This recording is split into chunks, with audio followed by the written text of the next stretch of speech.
صاحب کے وقت میں اگینسٹ تمام تر دباؤ کے اور صدر کلنٹن کی جو، اور یہ ریکارڈ کی بات ہے، جو اس وقت امریکی صدر تھے، بے شمار بے پناہ اس وقت شاید بتایا جاتا ہے کہ 3 سے 5 بلین ڈالر پاکستان کو آفر ہو رہا تھا کہ آپ یہ نہ کریں، آپ بھارت کی طرف سے جو ایگریشن ہے اس کا جواب نہ دیں، لیکن پاکستان نے اپنے جوہری اثاثے ایکوائر کیے اور بم دھماکے کیے، نیوکلیئر ٹیسٹ کیا۔ اس کے بعد سے پاکستان ہدف تنقید بھی رہا، ایک طرح کی کبھی ایک سینکشنز، کبھی دوسری سینکشن، پھر پاکستان پر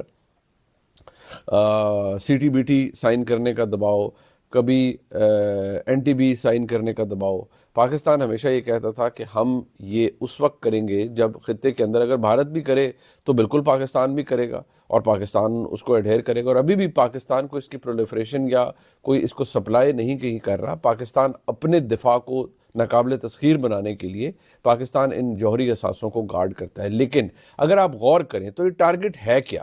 یہ ٹارگٹ ہے پاکستان کی ریاست کو عدم استحکام کا شکار بنانا، پاکستان کے جوہری اثاثوں کو ٹارگٹ کرنا۔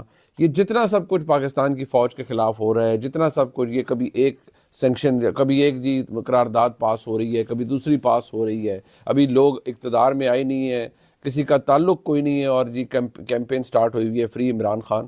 تو اب یہ جو آپ ایک براڈر پکچر ہے، آپ یہ دیکھیں کہ پاکستان کو اندر سے ڈیسٹیبلائز کرنا ہے۔ پاکستان کی فوج جو پاکستان کا اثاثہ ہے، میں کبھی نہیں کہتا اور نہ کبھی کہوں گا کہ پاکستان کی فوج کو اقتدار میں ہونا چاہیے یا اقتدار میں کسی کو لانا چاہیے یا سیاست کے اندر انوالو ہونا چاہیے، لیکن فوج پاکستان کا ایک قیمتی اثاثہ ہے۔ اس بات کو ہم سب کو سمجھنا چاہیے، اور اگر ہمیں پاکستان کے ساتھ محبت ہے تو ہمارے ذہنوں میں یہ بات ہوتی ہے۔ سو فوج اثاثہ ہے، پاکستان کا نیوکلیئر ایسٹ پاکستان کا اثاثہ ہے۔ ان سب کو کون ٹارگٹ کر رہا ہے؟ ان سب کو یہ تمام بیرونی قوتیں ٹارگٹ کر رہی ہیں، امریکہ بھی ٹارگٹ کر رہا ہے اس وقت۔ اور یہ سب کچھ جو ہو رہا ہے، میں وہی کہتا ہوں نا کہ آج وہ لوگ جو بیٹھے ہوئے بھاشن دے رہے ہیں، ذرا آج بولیں نا جی، امریکہ میں بیٹھ کے جو بقول میرے بھائی منصور علی خان کے، جن کو وہ لونڈے لپاڑے کہتے ہیں، تو وہ لونڈے لپاڑے بولے۔ امریکہ سے خبروں کا تو بڑا انتظار ہے۔